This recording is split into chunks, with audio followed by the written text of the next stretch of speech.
This is a free download from the BBC. For more information, go to bbc.co.uk/podcasts.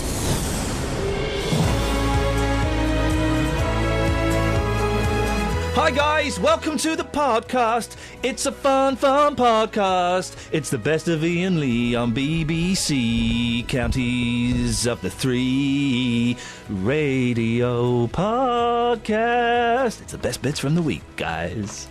That was nice. That's the song I've written, and the yeah. So welcome to the podcast. I'm really glad you could download it. It means a lot to me. For every time every podcast that gets downloaded, my soul lightens a little bit. Aww. Isn't that nice? Yeah. I love you guys. Kelly. Thanks. Kathleen. Mm-hmm. And I love you guys listening to this if you're on a bus, if you're maybe school lunch break, maybe you're in a really boring meeting and you're pretending you're taking dictation. You better nod a bit more. Nodding. You should nod. What's wrong? Dictation. Hey, can I use your dictaphone? No, use the mobile like anyone else. Use your finger. Oh, isn't that joke evolved? Yeah. She's modernised it. So that's my favourite joke. Let's do it old school. Catherine, can I use your dictaphone? No, you can use your finger like anyone else. Love it. You pervert. It's such a good joke. Massive perv. And I used to find it funny before I even got it. That's how good a joke it is. Do people still use dictaphones? I got one for Christmas once and they did that joke on me. Anyway, guys, I enjoyed it. Welcome to the best of podcasts. Look, this is bounce that was too good to be broadcast, and we're just doing it now. That's how good we are, guys. High five. Catherine? Yep. Okay. She left me hanging there. Across beds, hearts and bucks. This is BBC Three Counties Radio. On this week's podcast, we really do have a lot of fun. I started by asking, what's your favourite motorway? So what is your favourite motorway? Let's go around the room before we listen to the pre-recorded audio from the show. Kathleen, what's your favourite motorway? M6. Kelly Betts, what's your favourite motorway? M1 is the one I use the most, so I'm going to go with that fella. And mine is the M40. It's got Boozer on it. Are we all linked together? Hmm? Are my favourite motorways all linked together? Well, yeah, by other road. Yeah. Yeah, so we're friends. Okay. Even in the motorway world. Shut up. Thanks. Let's have a listen to what happened during Monday's crazy show. Here it is. Hope you enjoy it. It's Dave talking about the A1. Enjoy. As it starts now.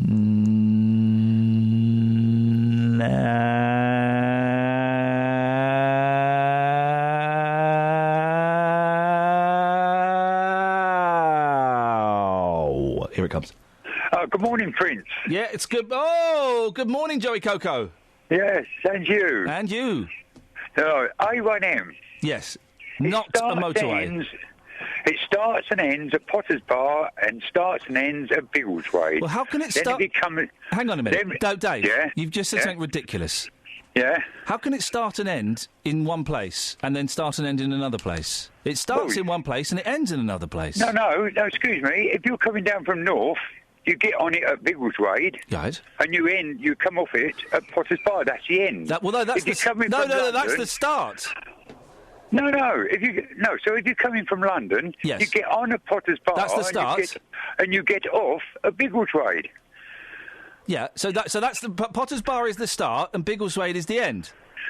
Yeah. If you're going from London, if you're coming from north, it's the other way round, isn't it? Exactly. Biggleswade is the end, and Potter's Bar is the start. No, if you're coming down from north, it starts at Biggleswade and ends at Potter's Bar. Yeah, no, but... Where's your logic? Okay, all right, listen. All right, where's your logic, Dave? Imagine you got a snakes and ladders board, right? Oh, here we go. You got a snakes and ladders board, right? Yeah. And what is it, 100 squares on there? No, hold on. No, the snakes and ladders, you can start only one place. Yeah, the start, but supposing you started at the end, would that be the start? No. Exactly.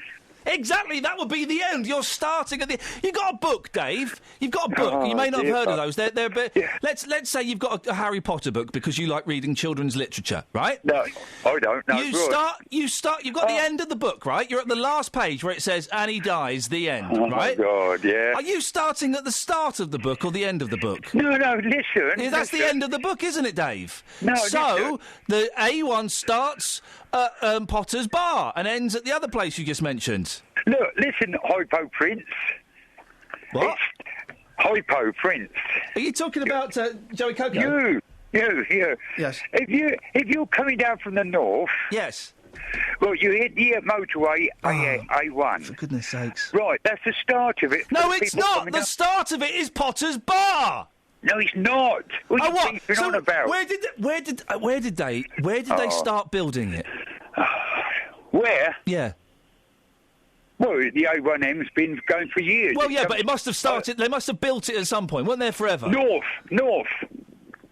They started it up the north first. Right. Well, then that's the start. And Potter's Bar's the end.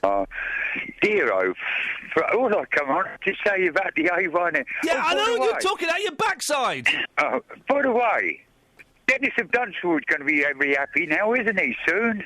Why is that? Why? When BBC Three goes from Luton to Dunstable, Yeah, I he'll be know. able to pop in and A see ya. BBC Three going there as well. It's going to be a bit of a squeeze if BBC Three and BBC Three Counties Radio are there at the same time. Well, BBC Three Counties Radio is going to be there, isn't it? You Yeah, know, well, is so BBC Three going to be there as well? Well, it didn't say that in the paper.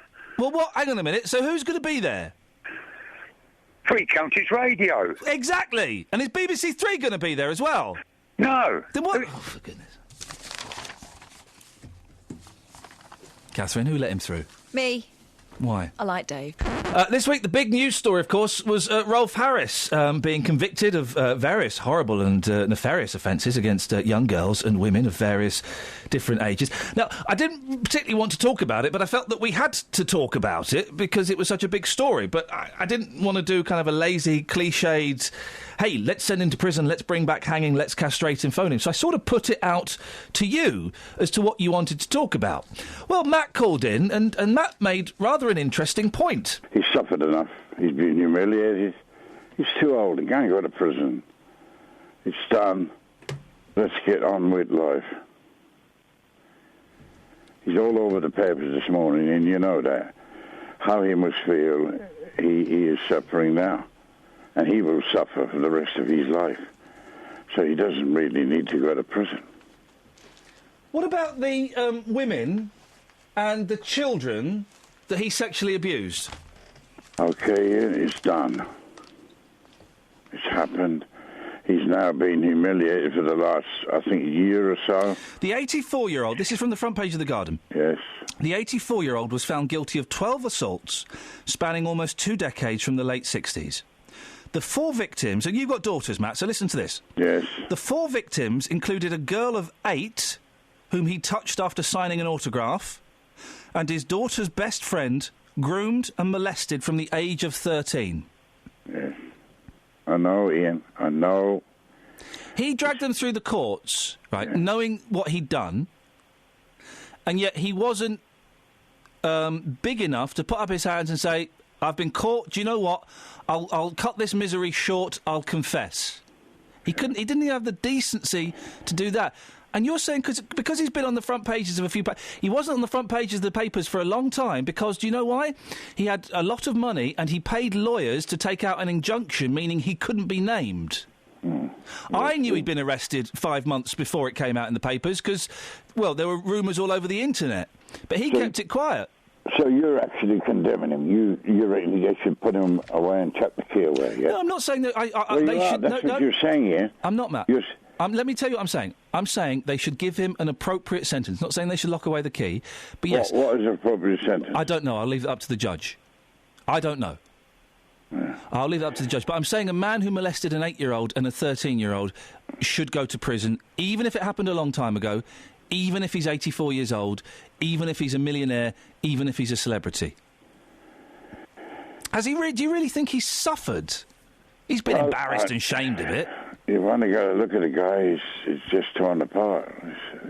I think these papers, everything gets out of hand, Ian. It goes, and you can honestly sit there and say to me, I'll sentence him to 10 years. I don't know. Whatever the I have to go by. And you're not committing yourself. You're not saying he should go away and they should sling the key away. You're not. No, I'm not saying that. I'm saying that the sentence. I will respect the sentence that the judge gives, because I don't know the rule. I don't know the laws on sentencing, and I will respect the sentence the judge gives. Well, I think it's gone too far along. It's too long ago. He's suffered enough. He must be suffering mentally. Good. And, some people might say good.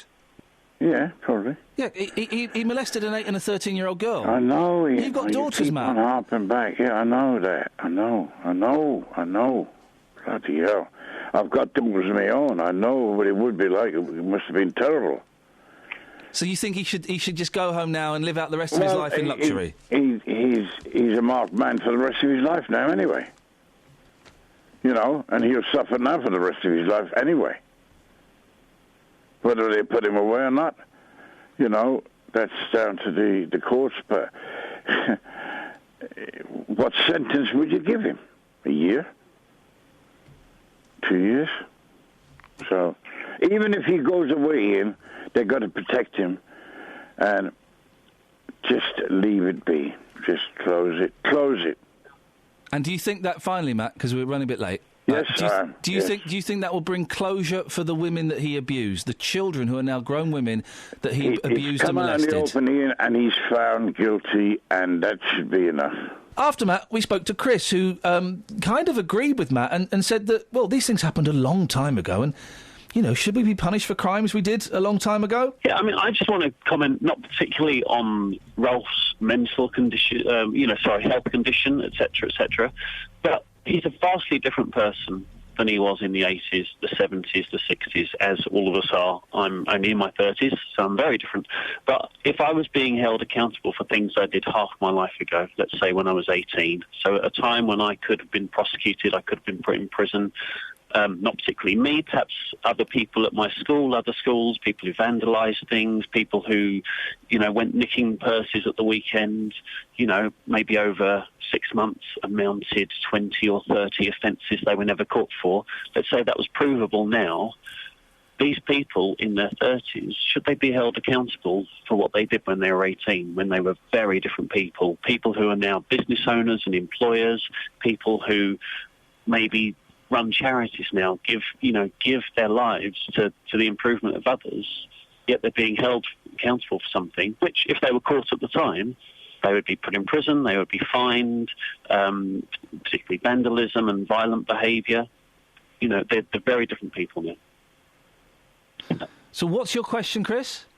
My question would be, is this man the same man he was then? Okay. You know, we've already said he's probably not a threat to society now, but he's not been a threat to society since he got to that point and said, what I'm doing is wrong. I'm going to stop this. But there are several things here. I don't know if we don't know if he's ever reached that point where he said, what I'm doing is wrong, I'm going to stop this. We don't know if he even acknowledges that what he did was wrong. He was denying it all the way through the court case.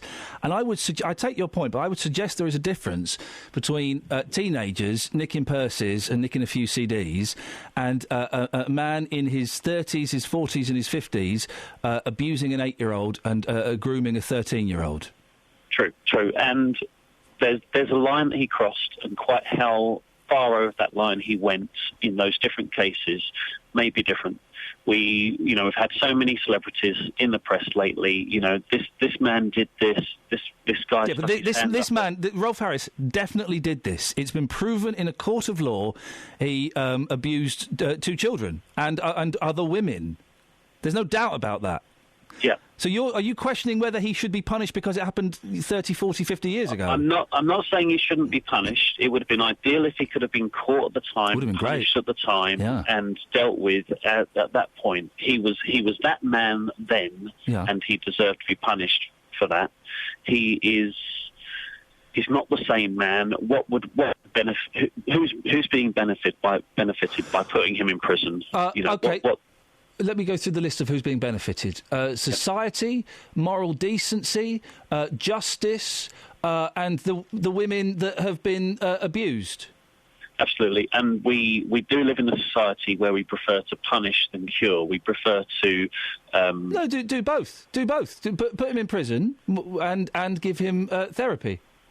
Okay, so what's it achieving by putting him in prison? We've got absolutely, the therapy is absolutely essential. Yeah. You know, anyone who needs help, if even if it comes out of Ralph's wallet to pay for these therapists, which perhaps would be a great thing to do. But what's the benefit of putting him away? What's the benefit of... Okay, benefit number one... Justice. Benefit number one, justice. Okay, which is a very important thing in this country. Benefit number two, I don't know the last time he abused a child. I don't know. Stops him doing it again. True. So those are two quite good, big benefits. Benefit number three is it sends a serious message to other child abusers and other people who commit sexual crimes that there is a stronger chance you will get caught, that money and fame is no barrier to punishment, and that this stuff is not acceptable. So those are three really big reasons. It clearly has been a barrier, because it's taken so long for each of these, Jimmy Savile, and the other names that come out recently. It's clearly been a barrier. The way to get that message out would be to, this man molested this child 3 days ago. They're going to prison tomorrow. Yeah, but Chris, I'm guessing you have never been, or you don't know people who have been abused, or at least have told you they've been abused, because you can't. The abuser works using intimidation, shame, and fear.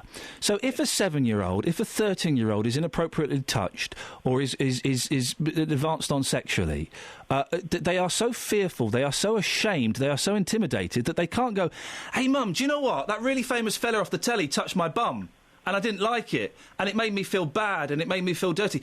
They can't do that. They can't do that. That power has been stolen from them by the abuser.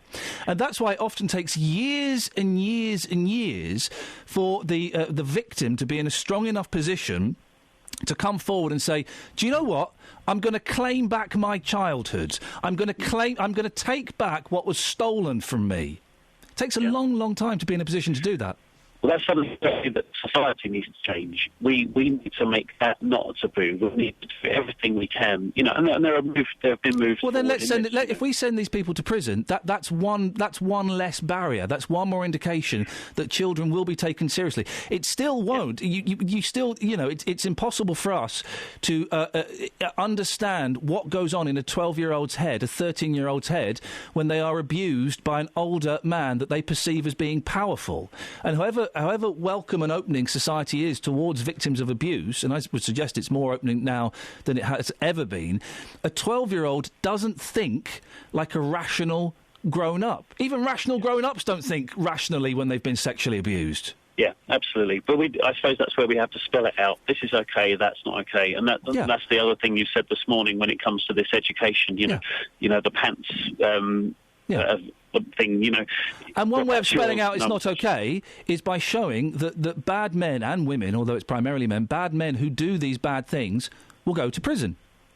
Yeah. Chris, thank you very much indeed. And finally, on the subject of Rolf Harris, Maureen was prompted to call in with, well, have a listen to this. About almost 40 years ago, two of my daughters were sexually abused, and I mean sexually abused, by a neighbour. He admitted it, and I took him to court, and he was banged up for 18 months. 18 months wasn't long enough for what he did to my daughters. And I still feel very bitter and angry about it after all these years. I feel sorry for Rob Harris's wife and daughter. I really do, because they have to put up with it. They have to live with it.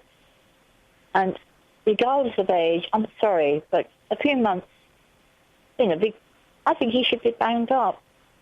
I really do. He's done a lot of damage, people. Hello? I'm listening, Maureen. I'm letting you speak. Can I ask, how old were your children when this happened? One was 8 and one was 9. They're grown up now. They've got families of their own. How they feel about it now, I don't know. But they had to go to a police station in Dunstable. They were both examined by a police surgeon, both came up with the same sort of thing. They had different things that would look like a man's penis, and they both came up with the same thing. And he admitted it. As a mum, Maureen, Yeah. how on earth did you feel? How did you find out? Did your kids tell you? Yes, my daughter told me. Kind of pretty soon after it happened? More or less, yes. Yeah. Yes, his children would come and play in my house. His wife at the time, she was doing a twilight shift at AC Delacroix in Dunstable. And so these things took place when she wasn't around. And when your girls told you this, Maureen, how on earth did that make you feel as a mum? I felt absolutely shocked. I really was shocked, you know. And they would say, don't tell Daddy, don't tell Daddy. But of course I had to tell my husband, because I explained to them that what he did was wrong. And he had to be punished for it. And that was it. And so, of course, when I told my husband, he said, right, get the police. And I did just that. 2 policewomen came, took statements from both of them, which seemed to go on and on and on. And eventually, I took him to court. Within a few months, weeks, I would say, I took him to court in Luton. And he was bound up for 18 months. That wasn't long enough. He was a young man. He got a family of his own. You know, so I felt sorry for his wife and his children. God knows how many more children that man sexually assaulted. I dread to think. It's not worth thinking about. And how long ago did this happen, Maureen? This happened in the 70s. Okay. 70s. So this was sort of 40, 45 years ago. I can hear you're still very angry and still very hurt about this, aren't you, all this time later? Very, very angry. It won't go away. It won't go. Sorry, but... No, don't. Hey, listen, I just think that some listeners may find it interesting and enlightening to hear just how upset you are so many years later, because one of the questions that's been raised with Rolf Harris and all of these other stories is, well, come on, it happened a long time ago. People should just get over it.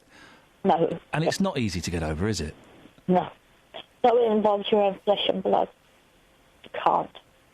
You just can't. And Maureen, have you spoken to anyone about this? Have you seen a doctor or a counsellor or anyone like that about this? I haven't seen a counsellor, no. I don't talk about it unless I have to. Do you not think that maybe sharing this with someone who isn't connected, who isn't a family member, might help you? Well, I've shared it with you. I've shared it with you. Maybe that's a help. That's a step in the right direction. I don't know. It might be a little bit too soon to ask, but I'm going to. How has telling me made you feel this morning? Obviously, it's upset you, but does it feel like a release of pressure at all? Sort of, yes. Yes. Yeah. I'm an old lady now. Yeah, but even old ladies deserve to, not carry burdens and resentments from a long time ago. Even old ladies deserve to be happy and be helped to let go of things. Mm. Do you speak to the girls about this anymore? Have you ever? When was the last time you mentioned it? About it? In fact, I'm not on talking terms with them now, so the reasons best known to themselves, okay. I don't know. Maureen, I'm really sorry to hear that. Yes, but I do have... I have a large family, so... Good. So you've got people around you? Yes, yes. Maureen, I'm going to make a suggestion, and it's only a suggestion, and you haven't got to follow it if you want. If you do, it might plant a little seed or it might not. 2 things. One, we spoke to the Samaritans earlier on, and the Samaritans are great. They're not just for people who want to slit their wrists or have got a bottle of pills. They're good if you just want to talk to someone anonymously. Don't have to tell them your name, and sometimes it's good just to let things out. My second suggestion, and they're not for everybody, I understand. My second suggestion, have you got a good GP? Yes, I do. Have you spoken to your GP about this? No, I haven't. No, I haven't. But she's busy. Well, I know Maureen, listen, I know she's busy. Of course they're busy. But is she the kind of GP that you can talk to? Oh, yes. You can. My second suggestion, and maybe this is the way to go, and again, if you don't take it up, it's fine by me. It's just a suggestion. My second suggestion would be make an appointment with her, and when you book it, say it's not urgent, doesn't matter if it's in a couple of weeks, and maybe just let her know what happened, and how, and more importantly, how it's making you feel. Yes, that's a good idea. I could do that. Yeah. I'm in a care home, so due to bad health. Yeah. In fact, I'll be going into hospital in 2 weeks' time. An operation. What you having done? Hip replacement. Oh, they can do those. They can do those like putting a car together. That'll be a piece of cake. They'll whip you open. They'll slip in the new hip, and you'll be doing the tango straight after. Oh, that's something to look forward to. It's something to look forward to. Maureen, it's nice to hear you laugh. Just have a think about that suggestion about talking to the doctor. All right? I will, yes. Thank you so much. I feel privileged that you felt you could share that with me. It's been a privilege talking to you. Maureen, thank you very much. Thank you. In the first hour of my award-winning show, I've won 2 awards so far. I play music. What were they for? One was for doing like a wicked show, and one was for being awesome. That's amazing. Well done. You're welcome. But we play a little bit of music. Only 4 songs. Some people don't like it. Some people do like it. I don't bother me. It means I can go out and have a Rothmans. I don't smoke, Mum. If you miss it, you miss cracking stuff like this. I don't know this song. Is this song any good that I'm about to play? What is it? No. No? Well... It's sort of a party tune. Are we up for this? Kels, what do you reckon? You want to have a party? Come on. There's a party in my pants and you're both invited. I'll pass. Aye.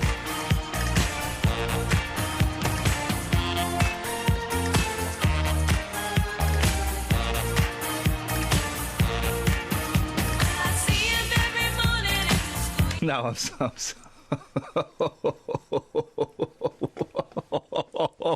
Told you. Pepe, you told us that was Donna Summer. She should have known better. I'll tell you what. Can we have Debbie Gibson? No, because I'm in an up-tempo kind of pop mood. Why don't you talk to Dr. Mike? I'll get you Debbie Gibson. Which one in particular? Real as it may seem, it was only in my dream. It was only in my... It was only in my... No, only in my dreams. Because if you know all the words, then you could just do your own. As real as it may seem, it was only in my dreams. It was only... But you only knows the chorus. I've got to do the chorus to go into the verse. Oh, no, I've got to go to the chorus, I'll go straight into the verse. Oh, yeah. Nearly in my dreams, as real as it may seem. Here we go. I'm doing it right up. In my dreams, it was only... No. I've got to go round. Only in my dreams. As real as it may seem. Don't you put me off and I'll end up doing it again. It was only in my dreams. It was only.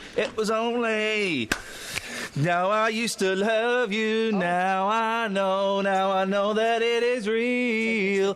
Now I know that the 10th hour. Now I know that it is real. If I only once could hold you, now, if our love was so fine. Now I know that I can't be real. Now I know that this is mine. I'm also fully aware we've got a guest on the line that I have to go to after this. Well, he might not be there anymore. An actual doctor. Let's break up this fun with this. Travel news for beds, cards and bugs. BBC Three Counties Radio. Good morning. There are roadworks at the... Good morning, Alice. I've never heard roadworks sound so exciting. That's the point. That's exactly what I'm going for. Exciting, and dare I say it, a little bit naughty. Naughty roadworks this morning, Alice, is it? Naughty roadworks? Slightly naughty in the naughty roadworks. Excellent stuff. Well, Alice, what I'm going to do now is I'm going to fade my microphone down. I'm going to hand it over to you, and you can tell us about those naughty roadworks, and also those very, very naughty roads And dare I say it, those naughty, naughty little buses and trains as well. Alice, over to you! We've got roadworks at the Black Cat roundabout. Naughty roadworks! And they're adding to the normal morning delays as you get to the peak time today. Also in Milton Keynes, there are roadworks on the Standing Way around the Kingston roundabout. And do expect delays there as well. Public transport, that's all looking good with no reported problems. I'm Alice Glossop, BBC Three Counties Radio. Naughty, naughty! Hey, we tried to get author Mark Bago on the show. He'd written a book about Glenn Campbell. I know what went wrong. It's funny, I got an angry email from the gentleman who arranged the... Hey, Ian, what happened? And I wrote back saying, well, we tried to dial the number, but the number was not in service. Got a sheepish reply a little bit later saying, I gave you the wrong number. So, we'll be speaking to Mark Bago next week. Will we, though? We'll be certainly having a go. Anyway. Apology accepted. From you. Why am I apologising to you? Because you blamed me. Well, it was your fault. I was given the wrong number. You should have checked it up before, love. Hey. No, it was that guy's fault. Yeah! No, it wasn't, because he works with one of the monkeys, and I'm hoping I can tap into him to get another interview with Dolenz. Hey, he's only human. Don't you stop tapping into people. Sorry about that, Rude. Kelly. I'm sorry, and could I just tap into you one more time after the show? Okay. Thank you very much indeed. Anyway, we tried to get Mark Bago on. He's written a brilliant book about Glenn Campbell. He didn't. Or did he? Well, he didn't. But he did play the audio. Play it now. Yes. Hey, Mark. Trying to call you, but we have the wrong number. Well, hang on. Have we got the wrong number, Kelly? Or are your drugged-up fingers dialing the wrong number? I've got the correct number. Well, have you got Your drugged-up brain sent me the wrong digits. No. I sent you the numbers. Oh, this is what happens when you deal with Americans. Don't they irritate you? I sent you the number for Mark Bago in New York. Yeah. It's 1:50 in New York a.m. I know, and he's sitting there waiting for the call. I'm waiting for the phone call for BBC Three Counties from Leicestershire. And, No, he's saying, why didn't they call? Why didn't they call me? Why? Where's my guns? I'm going to get another coffee and wait for them to call. I'm going to shoot my TV in the face. Oh. Do you think he'll be listening online? No. Mark, if you're listening online, we're trying to call you. We've got the wrong number. What can he do about it? Maybe he heard the Debbie Gibson thing. Yeah, and that turned him off. changed his number. That turned him off. He's got our number. Do we just sit and wait? Does he know our dialing code? Well, do you know his? Yes. Ay, a chihuahua. So does he know our dialing code? I don't know, Kelly. Do you want to give it out? 01765. Wait, if you're calling from America, what do you call for us? 0011. No, that's... 0044. Yeah. Ah. Oh. So 0044. He knows how to dial in Britain. He's written 60 books. Checking. Yeah, but they might How many not... books have you written? Yes, he might not have written any books on the dialing code. You don't know that. He's written 60 books. The odds are one of them is about dialing codes, or at least mentions dialing codes in some capacity. Correct, Catherine? Or involved them, yes. Exactly. Thank you. Thank you. His biographies have included the life stories of some of the biggest stars of rock. I know Captain and Elton Tennille. John. Jackson. Billy Joel. Jackson. Elvis Presley. Jackson. Michael Jackson. Jackson. Madonna. Yep. Can I just say, Kelly, Brothers. everything has run smoothly, apart from one bit of audio we missed yesterday. Everything has run smoothly whilst you've been living it up in a field, drinking hooch. Scrumpy. You come back, we lose a guest. My name is going to be mudding. I can't go back to America now. If I try and fly into America, I'll be, sir, would you step this way? I'll be back in a room with some dodgy-looking Mexicans. I'm not being racist. That actually happened to me once. I've tweeted about this and everything from our 3CR account. It's going to make us look like... The BBC is going to be a laughing... Well, you thought the BBC was a laughing stock yesterday when 5 Live didn't give me a job and they didn't give any women any jobs. Now we're a laughing stock. They gave one woman a bit of a job. They gave her an hour a week. Who gave you this number anyway? A man who has works very closely with a member of the Monkees, and I'm trying to butter him up so I can... I think he stitched you up like a kipper. Oh, It's a no. bit like when you're in the disco, Kelly. You know when you go to the disco and a dodge pot comes up and he says, can I have your number? And you say, yeah, of course you can. No. And you give him anyone else's number. Yeah. No. Hey, there's a phone ringing. It'll be him. Oh, I don't know. It will be. It's America. Whoever it is, we get him on to talk about Glenn Campbell. Yeah. No, not notice. That would be amazing. What's your name? Yeah, it's him. Can I put you straight through? Beautiful. This is it. OK, we're going to go live Mark to... Bago.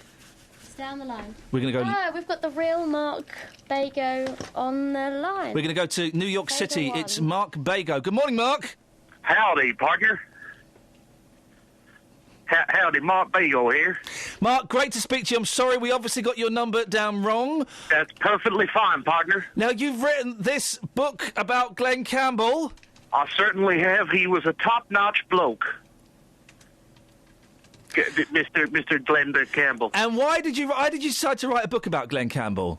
I had some free time, and I needed the money. Okay, and you wrote this with his daughter. Which daughter did you write this with? The second one. Debbie? No. Yeah? Yeah, the second one. I didn't get her name. Much. And so you wrote this with Debbie Campbell. It's called Glenn Campbell, Life with My Father. There must be some amazing stories in there, because Glenn obviously struggled with drugs and alcohol and fame. So give us one of the most shocking stories that you heard in there that won't get us sued. I'd love to, but you could read the book, partner. Okay, we could do that. How did Glenn Campbell get so famous? What was it the turning point in his career? I believe it's when he first picked up the guitar and decided to learn to play it. How did he go from being just a humble guitar player to being, a country music superstar? Well, that's all in the book. Yeah, maybe you could just, sell the book a little bit, Mark. Yeah, it's got a nice cover. Okay. And Glenn told me, or his daughter told me, yes. Obviously, because Glenn's not with us anymore. No, Glenn's still alive. Oh. I mean, you mean is he's battling Alzheimer's, don't you? Yeah. Yep. Okay, so when he's not with us. He's now, I believe, in a residential care home. But yeah, so you spoke to his daughter, and his daughter said... Yeah, she said that one day he was traveling down the motor highway. Yeah. And he picked up his guitar and decided to start playing it on the motor highway. Wow, wowzers. That's a great story, Mark. Well, listen, I really wish you the best of luck with the book. Thank you so much for joining us, and sorry for the mix-up with the phone numbers. That's perfectly fine, Ian. Yeehaw! And just give us the title of the book one more time, Mark. Yep. Sorry, the line's gone a bit. Just give us the title of the book one more time, Mark. The title of the book? Glenn Campbell. Mark Bago there. Thank you very much indeed.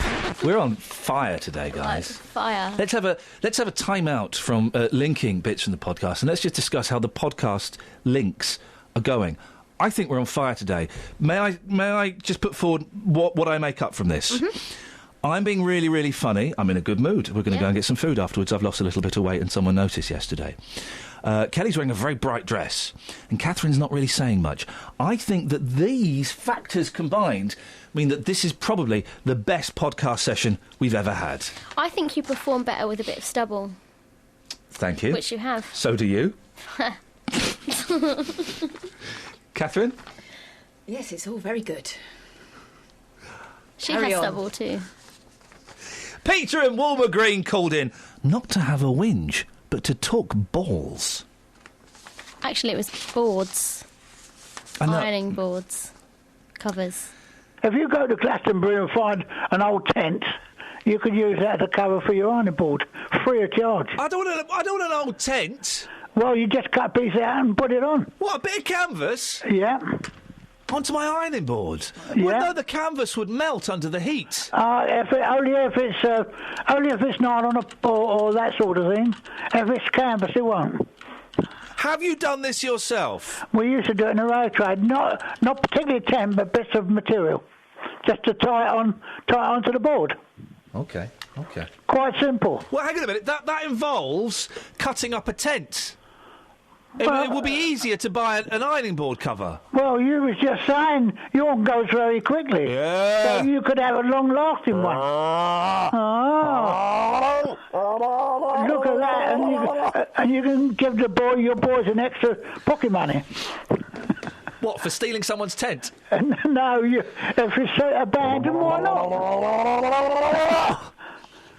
Thank you for that, Peter. You're welcome. You're welcome.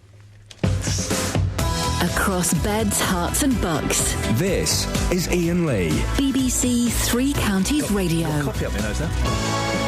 Kelly Metz has got her finger in the air like she just don't care. Can you make that sound again? No, don't make that sound again. It's quite messy. Do it. And now we'll explain how that sound was made. I have a cup of cough, and I'm putting my mouth in there, and I'm half drinking it and half blowing on it.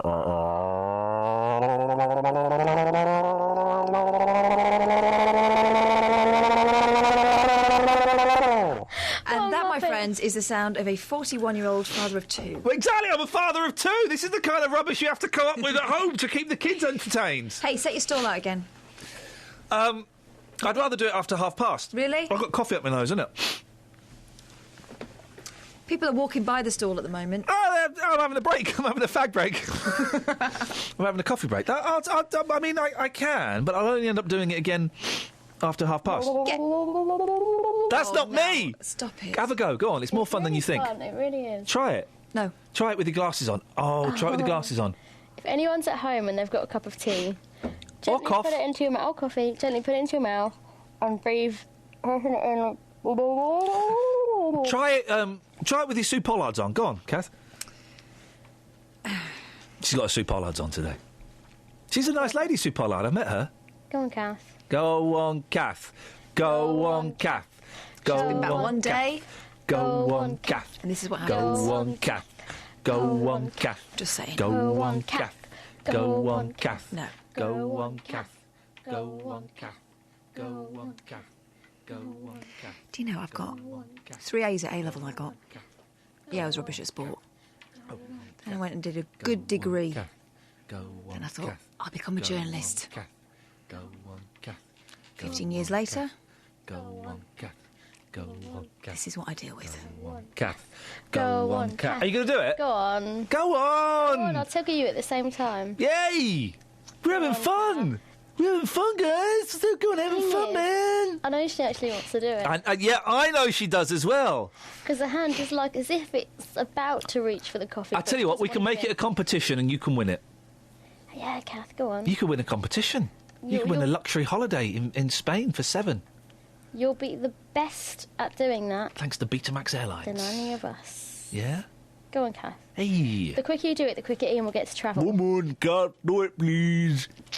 Do it, Kath. Oh, do it, please. Go on. I'm doing voices and everything. We're having a little bit of bants here. Dear boss. Go on, Kath. Go on, Kath.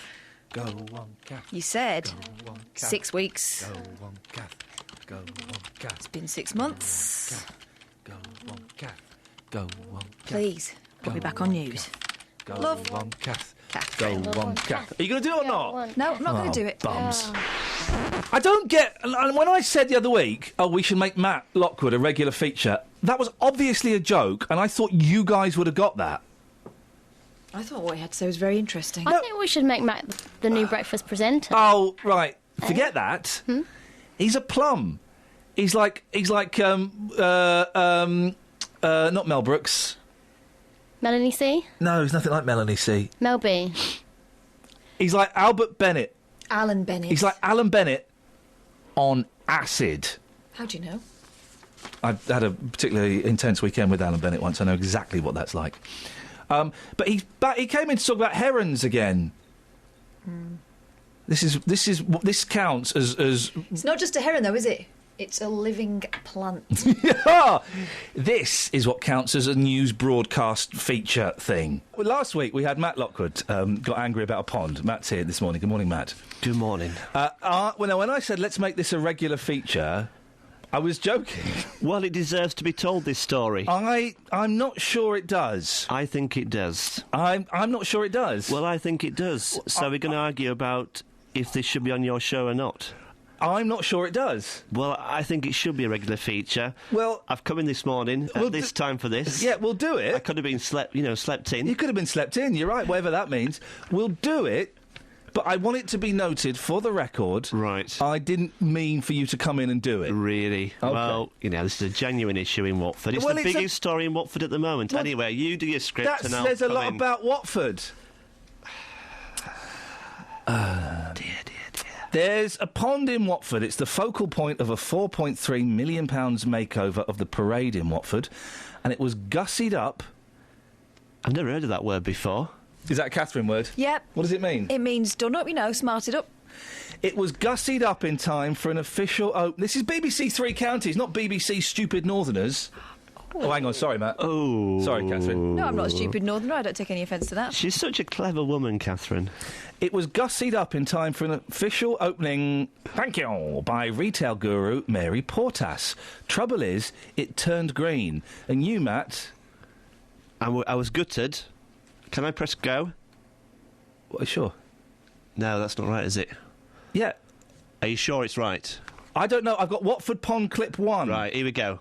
The old pond was looking shabby, the water dirty, it had been neglected for years. So the idea was to give the people of Watford a pond they could be proud of, a pond that I could be proud of. You wrote this script, did you? I did, I'll read it as it's written, shall I? Yeah. You've been posting pictures of the pond on Twitter. When I saw the pond last week, the water was clear. And then when I went back this week, the pond had turned a bogey green colour. Now, the paving around the pond was covered in bird droppings. The new decking was covered in bits of bread. I could go on, and I will. An owner let his dog urinate next to me. An owner let his dog urinate next to you? Yep. Then when you say, why did we play that clip? So an owner let his dog urinate next to you. Yeah.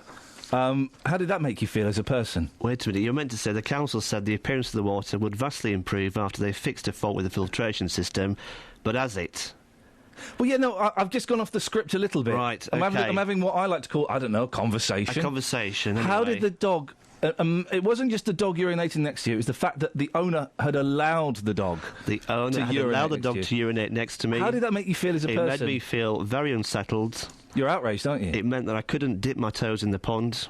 Why not? I've been looking forward to this for many weeks. I'd seen this pond. Why couldn't you dip your toes? Being constructed. Why couldn't you dip your toes in the pond? Because I had a dog urinate next to me. I had pigeons that were fluttering about all over the place. There were bird droppings on the steps. Okay. There were bread on the decking.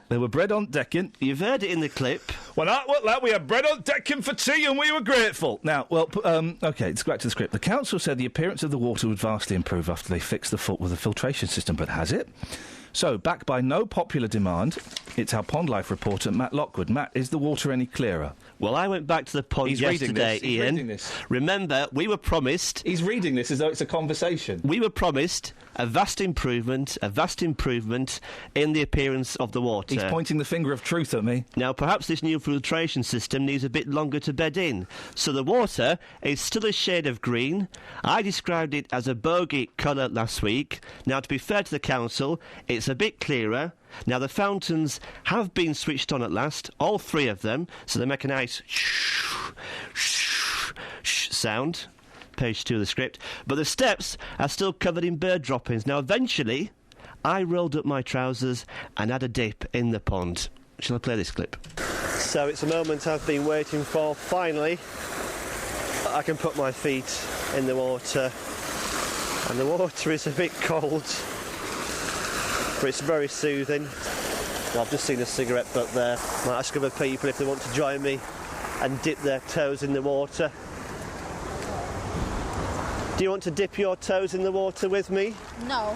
No? No, thank you. You don't fancy getting your feet in that water? Thank you very much. Is it too green for you? Yeah. If it was a bit clearer, would you put your feet in that water? I'm all right. Are you all right? Yeah. What about this little one? Would you like to go in Watford's pond? No, she's not saying anything, is she? Thank you. Just ask these people over there if I can persuade them to have another dip with me.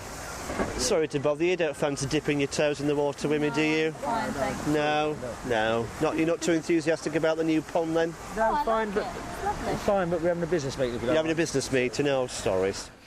I pick up here. You sound so genuinely sorry there. Who has a business meeting He's reading it. outside a nightclub? He's reading this. Who has a business meeting outside a nightclub? Who writes that sentence and reads it? They were having a couple of drinks outside the nightclub. This says they're having a business meeting. They were just having a couple of drinks. OK. Anyway. The thing is, right, and I've gone off script now. Yeah, go off script. Well, I've gone off script. In fact, let's put this script in the bin. I've gone off you.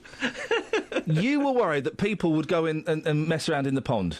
I was, and I was concerned that But then you did. You went in and messed around in the pond. No, I went in to dip my toes in the water. Well, you're not allowed to do that. Well, yes, you are. Who says? Well, there are steps leading into the pond. You can't just go and walk into a pond. Why not? It's a pond. Exactly, it's a pond. It's a pond. Exactly, it's a pond. It's a pond. Exactly, it's a pond. It's a pond. Exactly, it's a pond. It's a pond, so you should be able to dip your toes in the water. Now, my feet felt lovely.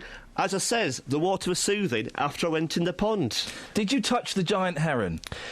Yes, I did. Now, there's a picture on our Facebook page of me touching the giant heron right now. Kelly, you've put it on there, have you? Yes. Yeah, and Twitter. It's already got some response on Twitter. Oh, well done, okay. Kelly. Kelly's not sticking to the script, are you? Lovely. Now, @Buck_Carter says it looks like you're taking the giant heron's temperature. It doesn't say that. It says it looks like you're taking its temperature. Well, I'm just clarifying that it's a giant heron. @_Paul G. Is that how you read these tweets, Kelly? Yeah, why not? Why not? Says you look like Rodney out of Only Fools and Horses, you plonker. Why these contribute nothing to the show or the story? They do, because the what comments they're from saying me... is what Buck_Carter and _ Paul G are saying is you're a muppet. They're saying I'm a plonker for touching the heron and being in the pond. Well, I think it's a rite of passage, when you get to a certain age, to be able to dip your toes in a pond. Anyway, just to reassure the people living in Watford touching the heron's that passage. this giant heron is not an artificial bird that's been genetically modified. It is an artificial bird. No, it's not. It is an artificial bird. It's not an actual bird. Yes, it is. It's not an actual bird. It's a living plant. Yeah, it's not a real bird. Anyway, when would a plant not be living? When it's artificial. Anyway, we've messed up this script. It's you. No, I'm sticking to the script. Why are we doing this as a script? Listen, Matt, can we've got to go to the travel. Right. So, can we come back and finish this off in a bit? Yeah, Anne Howes. We'll hear from her after the travel and... Who? Yeah, anyway. So we took a break for travel and news, and when we returned, Matt was still here banging on about a heron. I mean, need to get to the end of my story here. I've asked him to pass you the papers to look at for the paper. He's giving you one. he's leaning on the rest. Actually, I have. Yes, yeah. Actually, look through those. Keep yourself busy while I carry on with this story. Oh, is he not finished? No, he's not finished. We have another 2 clips to play. I haven't done the meat of this story. I've done the bread, but not the actual meat, ham, salad, all that kind of thing. You're not putting butter on it? I put that on before. Well, Ian, that first clip, he put the butter on. Anyway, so can you take it from when would a plant not be living? We've done that one. You messed the line up. Well, can you say... It's all scripted. Oh, I'm just going to carry on. When would a plant not be living? When it's artificial. Anyway, Ian, you're missing the point. I'll get rid of that. Local campaigner Anne Howes, whose family's been in Watford for nearly 300 years, says the water features a health and safety nightmare. Shall I press the button? We were expecting something different with the problems that this has brought, health and safety issues that we've got with this, and I would have expected within a week, 2 weeks, that this would have been lovely flowing clear water, not... We've had 2 accidents up here already, I understand. One, somebody I know that's witnessed this. We've got an issue here where the steps go right into the water. We've got the birds that have come back, the mallards. We've got loose dogs. They're going to be going in the water and savaging the birds, because this is what they tried to do to the pigeons that are around the area, because it's a dog's nature to chase pigeons and ducks, and I can see this is what's going to happen. It's not going to be nice for somebody to witness. And one of the accidents we've had is somebody, an elderly gentleman's tripped up, and also before we had the depth of water in there, somebody fell in and hit their head from this side, I believe. This pond... Let me turn the microphones on. This pond is now a health and safety nightmare. Serious concerns. People falling in the pond. Last night I was told a toddler might fall in the pond. And these health and safety notices that were in the pond, where the giant heron was, they've now been removed. OK, several things. Yeah. The thing about ducks is they've got an extra axis that they can operate on. What? Right. Dogs only work on the what do you call that one? The horizontal axis. What is he banging on about? Ducks can fly, Matt.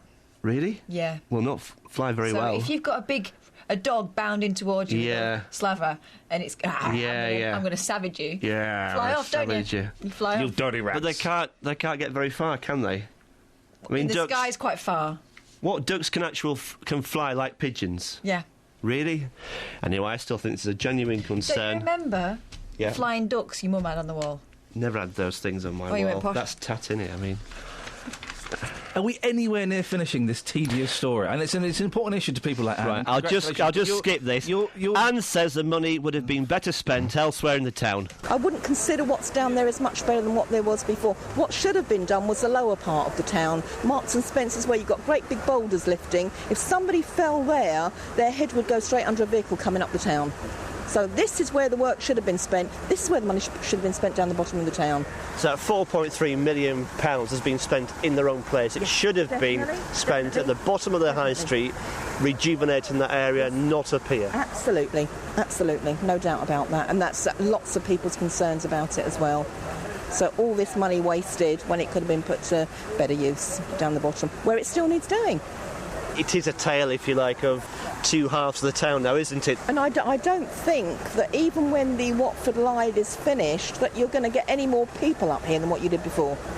Yeah, I mean, one of the justifications for the new pond and the new paving is to attract more people into this area of the town. Do you think that's going to happen? No. It would have to have been something spectacular. So Anne Howes is not a happy woman. She is a passionate woman. Remember, her family have been in Watford for nearly 300 years. 300 years. So she knows what she's talking about. In the next hour, I'm going to be interviewing, live on the radio, Mayor Dorothy Thornell. We're letting you speak to the Mayor? I'm going to speak to the Mayor and put these points to the Mayor, see how far we get. This is 2 hits, is it, this morning? Well, actually, we were thinking maybe weekly feature, weren't we? Oh, come on, that was a joke. No, so it's when are not you a going to be joke. back, Matt? You've got to do the outro. I'll be back next Thursday with Pond Life Part 3. No, mate, Yeah. Catherine, back me up on this one. You know that was guff. Well, I've done some research. People like ponds. Yeah, exactly. Yeah, And people love a giant heron. Back me up on this. This is you weren't here last week for this. Is rubbish, isn't it? Oh, you're not going to say we should keep it as a weekly feature, are you? I just think it's the funniest thing I've ever Exactly. heard. So, Pond Life Part 3, there's many questions next week. We could call Is it a giant Part heron Twat still to make it there? exotic. Is a giant heron still there? It will Has be. a safety barrier been installed? Are the fountains still gushing? Shut up, mate. That was Matt Lockwood, 1958 to 2012. Well, that section of the show led to many, many, many complaints. And I, for one, take them very seriously. For the second time in this podcast, it's Matt in Luton. Good morning. Matt, what would you like to say, sir? You're a disgrace, your show this morning. Excuse me? You're a disgrace. I can't believe you've allowed that guy on. And normally, I would never go back to Chris Evans, but I'm really thinking about it, going back to Chris Evans. Why have you suddenly changed and done a crap show like this? You were doing great. You were coming up to Jonathan's standards, and now you've gone backwards again. Why? So I was coming up to Jonathan's standards. How close was I to the standard set by JVS? Very close, because Jonathan is really good. I mean, let's be honest, he is the cream of the crop. He's a bit like the Wogans of the world. He's a bit like the Wogans of the world in terms of hairstyle, yes. Never mind, don't take the mick out of his hairstyle. The man's got personality. And Yeah, and he's got hair that he can take off at night, and that's fine. And you I can't believe how you've gone back today. Well, It's so sad. I was approaching JVS's standard, and that really is a great compliment. I'm a big fan of his work. Whose standard have I sunk down to now? Well, you're Chris Evans, I suppose. Oh. I can't stand him. Right. You're from Up North, isn't it? You are, though, aren't you? I'm not from Up North. I'm an Irishman. Well, that's kind of north and to the No, west it's not. of It it. depends where you're sitting. Well, from where I'm sitting, I thought you would have enjoyed the regional accents. No, I don't mind the accent. God bless. It's a lovely accent, but I wouldn't like to hear it every morning. Okay. Well, I can only apologise, Matt, and in many ways I agree with you. Yes. The first hour of the show this morning has been absolutely awful. and I blame Matt. Matt will be back in about 10, 12 minutes to interview the Mayor of Watford. Yes, that should be exciting. Yeah. But I hope your standards start to pick up again, because I do like listening to your show. I'm really going to do my best, Matt, and I'm going to take that criticism on board. Great. Matt, thank you. Maybe give us a call later on, or perhaps tomorrow, and let us know how it's... See what I mean, Catherine, because we've got the flipping pond life. Scrap it, it's a rubbish thing. What? But people like ponds. Madden? What? Madden? You done, do you, Matt? Yeah, I like ponds, yeah. See, oh, then what's your beef then, Matt? I like water features. Thanks very much. Across beds, hearts and bucks. This is Iain Lee. BBC Three Counties Radio. Here are some callers. Nice link. I'm running out of steam now. All right, how do we steam you up? Maria had some very, very important news to impart. Yeah, that's a good one, thanks. Cut that bit out and I'll do it. Yeah. Okay. Maria had some very, very important news to impart. You might want to start digging the bunker and buying beans. You might want to start digging a bunker and buying beans. That's enough! Wait, I just want to quickly add that when I spoke to her on the phone before putting her on air... Yeah. She said this, so... Let's play it and then come back. I collect papers and I look at anything that's very vital. Yes. Britain faces climate chaos from Toscot volcano blast. From a what? Britain... I'll turn the radio off. Yeah, turn the radio off, that would help. Britain faces climate chaos from Toscot volcano blast. What's a Toscot volcano?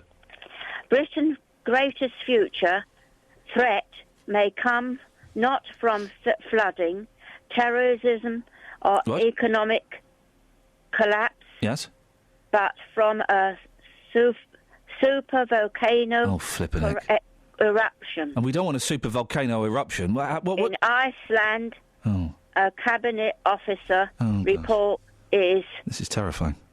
...to warn ministers. That's just a bit of the reading. Oh, Maria, that is terrifying. When's this happening? What time today? I don't know what time today. 3 o'clock? A Sunday Times. Can it not... Is there any chance we could delay it until tomorrow? Because I've got tickets for Monty Python tonight. What? I've got... Is there any chance we could delay the Toscot volcano until tomorrow?